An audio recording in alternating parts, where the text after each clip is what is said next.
naitwa Chief Engineer Maalim Sobo.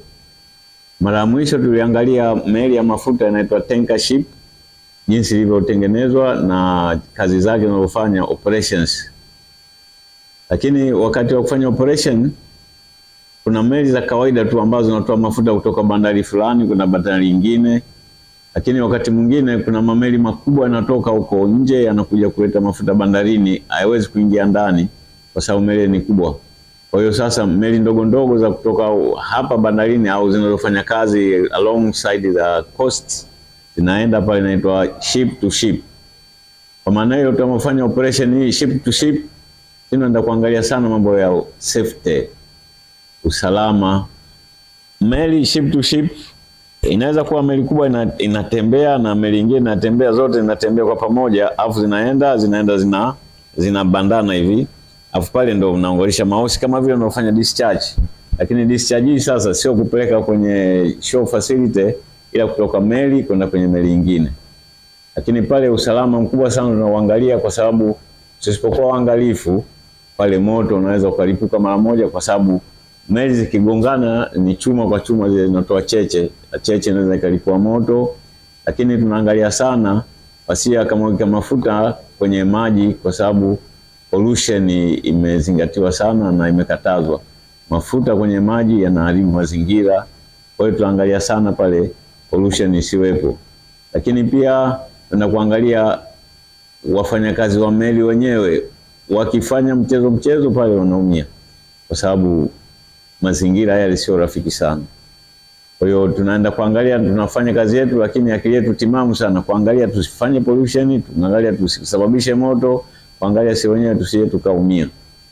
Tukimaliza hapo tunachukua mafuta yetu kadri tunavyotaka, wenyewe wakubwa wa meli wanaenda kuandikishiana, alafu tunarudi. Inaweza kuwa kazi hiyo sasa ya kwenda na kurudi, kwa maana mzigo unakuwa mkubwa na si meli yetu ndogo, au yakawa mara moja tu consignment moja tu, labda tani kadhaa tunarudi nayo.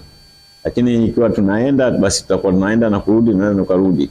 Inawezekana pia meli kubwa ikawa imesimama iko nangani, meli ndogo ikaja ikabanda kwenye ubavu, ikaendelea na ship to ship operation. Lakini wakati mwingine mafuta yakitoka huko haiwezi kuletwa moja kwa moja bandarini. Kuna bomba limepitishwa chini kwa chini hivi, kwa maana meli kubwa inaenda kukaa huko sehemu nje kabisa ya bandari, wanasema single buoy mooring. Huko kuna boya kubwa kabisa huko, meli inapakia pale, alafu discharge inakuwa ndani ya bomba hilo hapo. Ile bomba inapeleka kwenye shore facility. Hiyo pia operation ya meli ambayo sasa hiyo ni special, sio kama ile meli ya kawaida kutoa bandarini kwenda bandarini. Lakini pia wakati wa kufanya hivyo kuna operation inaitwa helicopter.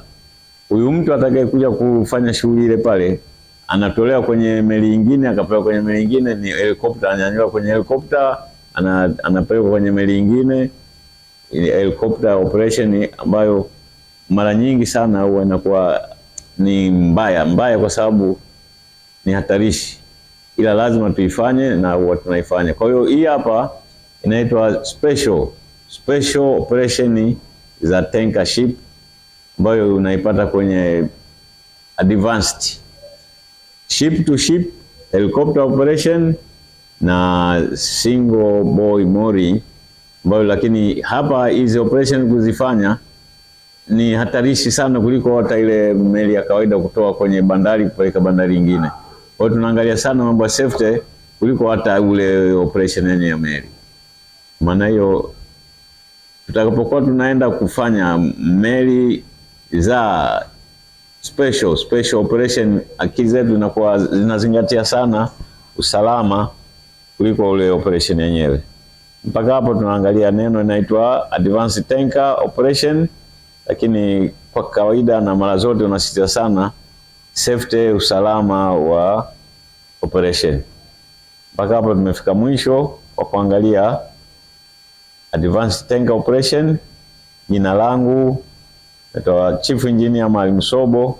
Kijaliwa siku nyingine tuangalia somo lingine.